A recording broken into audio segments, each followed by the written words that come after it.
ఎడతెరిపి లేకుండా కురుస్తున్న వర్షానికి విజయవాడ రోడ్లన్నీ జలమయమయ్యాయి. వాహనదారులతో పాటు పనులకు వెళ్లే మహిళలు సైతం ఇబ్బందులు పడ్డారు. వర్షానికి వినాయక చవితి పండుగ జరుపుకోవడం కూడా మర్చిపోయామంటున్నారు విజయవాడ మహిళలు. మరింత సమాచారాన్ని మా ప్రతినిధి సాహిత్య అందిస్తారు. నిన్న రాత్రి నుంచి కూడా విజయవాడలో ఎడతెరపని వర్షం కురుస్తున్న నేపథ్యంలో విజయవాడ అంతా కూడా జలమయమైందని చెప్పొచ్చు.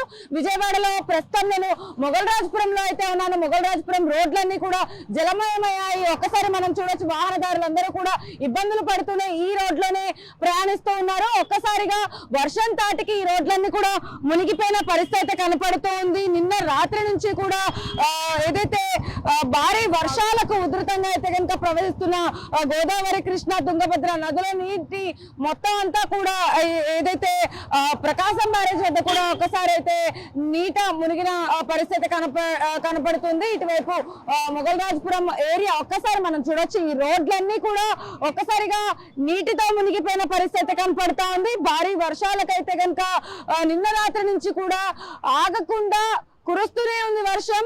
పొద్దున్న నుంచి కూడా ఇవాళ యాక్చువల్ గా అయితే వినాయక చవితి అందరూ జరుపుకోవడానికి సిద్ధంగా ఉన్నారు. అయినప్పటికీ కూడా విజయవాడలో ఎక్కడా కూడా వినాయక చవితి సందడి ఎక్కడా కనబడడం లేదు.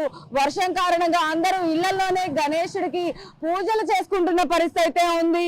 ఇటువైపు ఏదైతే వరద హెచ్చరిక స్థాయిని కూడా చేపట్టినప్పటికీ కూడా నీటి దిగువకి ఇప్పటికే విడుదల చేస్తున్న పరిస్థితి కనపడుతుంది. ఇదే నేపథ్యంలో ప్రకాశం బ్యారేజ్ వద్ద కూడా కృష్ణా వరద 2.53 లక్షల క్యూసెక్ల నీటిని కూడా ఏదైతే ప్రకాశం బ్యారేజ్ లో దిగువకి వదిలిన పరిస్థితి కనపడుతుంది. ఇప్పటికే ఆ నీటిని కూడా చూడొచ్చు మనం. ఇప్పటికే రోడ్లన్నీ కూడా ఎక్కడా కూడా జనాలు తిరిగేందుకు వీలుగా లేనటువంటి పరిస్థితి కనపడతా ఉంది. ఏదైతే పశ్చిమ మధ్య వాయువ్య బంగాళాఖాతంలో అయితే కేంద్రీకృతమైన తీవ్ర అల్పపీడనం వలనే సోమవారం నుంచి కూడా అధికంగా వర్షాలు కురుస్తూ ఉన్నాయి. సోమవారం నుంచి కురుస్తున్న వర్షాలకి నిన్న రాత్రి నుంచి కూడా ఎక్కడా కూడా ఆగని వర్షం. ఇప్పటికే అందరు రెయిన్ కోట్లు వేసుకుని, అంటే ఏదైనా చిన్న పనులు ఉన్నప్పటికీ కూడా వాళ్ళందరూ రెయిన్ కోట్లో లేకపోతే గొడుగులు పట్టుకుని కూడా బయటికి వస్తున్నారు. ఇప్పుడిప్పుడే కొంత మేర వర్షం తగ్గుతున్న పరిస్థితి కనపడుతూ ఉంది. ఇప్పటికీ కూడా ఇంకా చాలా మంది అంటే పండుగ జరుపుకునేందుకు కూడా వీలు లేనటువంటి వాతావరణం అయితే విజయవాడలో ప్రస్తుతం ఉన్నట్టుగా కూడా మనకు అర్థం అవుతా ఉంది. నేను ప్రస్తుతం మొగల్రాజపురంలో ఏదైతే ఈ రోడ్లన్నీ కూడా జలమయం అయిపోయిన దగ్గర అయితే కనుక చూపించే ప్రయత్నం అయితే చేస్తాను. వ్యాపారస్తులే కానీ ఎవరైనా కానీ మహిళలు బయటకు రావాలన్నా కూడా ఇబ్బందులు పడుతున్నారు. ఒక్కసారి మనం చూడొచ్చు, ఆ మహిళ కూడా ఏదో అవసరం కోసం బయటకు వచ్చారు. అమ్మ పొద్దు నుంచి వర్షం పడుతున్నాయి, రాలేకపోతున్నా అమ్మ. పొద్దుటి నుంచి ఒకటే పడుతుంది. అసలు చాలా దూరాన్ని అంత దూరం రావాలంటే గోధులు ఉంటే భయం వేసేస్తుంది, చాలా భయం వేసేస్తుంది. ఏంటి వాళ్ళ వినాయక చవితి కదా, పండుగ ఎలా చేసుకుంటున్నారు? పండగ ఏం పండగ, అంత పండగ లేదు, ఏం లేదు, అదే పండగ. సరే అమ్మా, భయం వేసిపోతుంది, గొయ్యలు ఉన్నాయేమో అని. ఏదో సంచి తీసుకెళ్తున్నారు. పనికమ్మా, పనికిళ్ళు వస్తున్నాం, పనికి వెళ్ళకపోతే వాళ్ళ ఊరు కూడా ఫోన్ చేశారు పొద్దులేసి. ఏం చేస్తాం, వానలో వరద నీటిలో నడుచుకుంటూ ఇంటికి వెళ్తున్నారు. పొద్దునైతే ఇక్కడ రాకొచ్చేసింది గొయ్యలు, భయం వేసిపోయి అలా నిదానం ఒక్కసారిగా వర్ష తాకిడికి అయితే కనుక నీళ్ళన్నీ కూడా రోడ్డు మీదకి వచ్చేసాయి. వాళ్ళు నడవడానికి కూడా ఇబ్బంది పడుతున్నారు. ఒకవైపు వాహనదారులు కూడా ఇదే నీళ్ళల్లో వాళ్ళు మోటార్ వాహనాలను వేసుకుని అయితే కనుక బయటికి వస్తున్న పరిస్థితి కనపడుతుంది. ఎక్కడా కూడా వర్షం ఇప్పటికీ కూడా తగ్గే సూచనలు ఎక్కడ కనపడటం లేదు. పశ్చిమ వాయువ్య బంగాళాఖాతంలో ఇప్పటికే అల్పపీడనం ఏర్పడిన నేపథ్యంలో అయితే కనుక వాహనదారులందరూ కూడా ఒకసారి మనం చూడొచ్చు, వాళ్ళందరూ కూడా నీళ్ళల్లో ఎలా వెళ్లే ప్రయత్నం చేస్తూ ఉన్నారు. ఇప్పటికీ కూడా నడుములోతు వాటర్ దిగినప్పటికీ కూడా ఇటువైపు నుంచే దారి ఉంటుంది కాబట్టి వీళ్ళందరూ కూడా వెళ్లే ప్రయత్నం అయితే చేస్తున్నారు.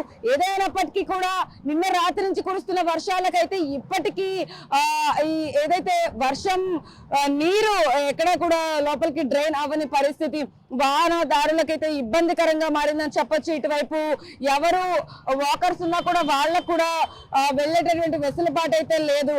ఎంతో ఇబ్బందులు పడుతూ అయితే ప్రజలందరూ కూడా బయట తిరుగుతున్న పరిస్థితి. పండుగ కాబట్టి ఖచ్చితంగా కొన్ని సందర్భాల్లో బయటికి రావాల్సి ఉంటుంది. అవసరాల కోసం వాటికి కూడా బయటకు రాలేని పరిస్థితి. ఒకసారి మనం చూడొచ్చు, ఆ బాబాయ్ కూడా రాలేని పరిస్థితులు ఆ లుంగి లేపుకొని మరి వెళుతూ ఉన్నారు. ఆయనతో కూడా మాట్లాడించే ప్రయత్నం చేద్దాము. బాబాయ్, రాత్రి నుంచి వర్షం పడుతుంది, వాళ్ళ వినాయక చవితి ఎలా చేసుకుంటున్నారు? చేయట్లేదమ్మా వర్షానికి. ఇట్లా అన్ని నీళ్లు డ్రైనేజీలు బూడిపోయినాయి. ఎవరు షాపులు జనం డ్రైనేజీలు బూడి చేశారు. ఎక్కడికక్కడ బళ్ళు ఆగిపోతున్నాయి. చాలా ఇబ్బంది. ఎక్కడికి వెళ్తున్నారు? ఇటువైపు నుంచి మీరు నడుచుకుంటూ వస్తున్నారు వాహనంలో. బండి అక్కడ బందర్ రోడ్డు మీద వదిలేసి నడుచుకుంటూ వస్తున్నా. చూడొచ్చు ఆ బాబాయ్ బండి కూడా బందర్ రోడ్డు మీద వదిలేసి ఇంటికి నడుచుకుంటూ వెళుతూ ఉన్నారు ఆయన. ఆ పరిస్థితి అయితే కనుక విజయవాడలో ఉంది. ఇప్పటికే వాహనదారులు కూడా ఎంతో ఇబ్బందులు పడుతున్న పరిస్థితి అయితే కనపడుతుంది. కాబట్టి వాళ్ళందరూ కూడా ఖచ్చితంగా ఈ డ్రైనేజీ సమస్య ఖచ్చితంగా ఇప్పటికే అంటే వర్షపు నీరంతా కూడా రోడ్ల మీద నిలిచిపోయిన నేపథ్యంలో వాళ్ళందరూ కూడా ఎక్కడ తిరిగేటటువంటి వెసులుబాటు లేదు. ఎక్కడ ఇబ్బందులు పడుతున్నారో ఆ చోట్లన్నిటిని కూడా వాటర్ ని వెంటనే ఖచ్చితంగా తీసేయాలి అంటూ కూడా వాళ్ళు కూడా కోరుకుంటున్న పరిస్థితి కనపడుతుందని చెప్పొచ్చు. వీడియో జర్నలిస్ట్ సుబ్రహ్మణ్యంతో సాహిత్య బిగ్ టీవీ విజయవాడ నుంచి.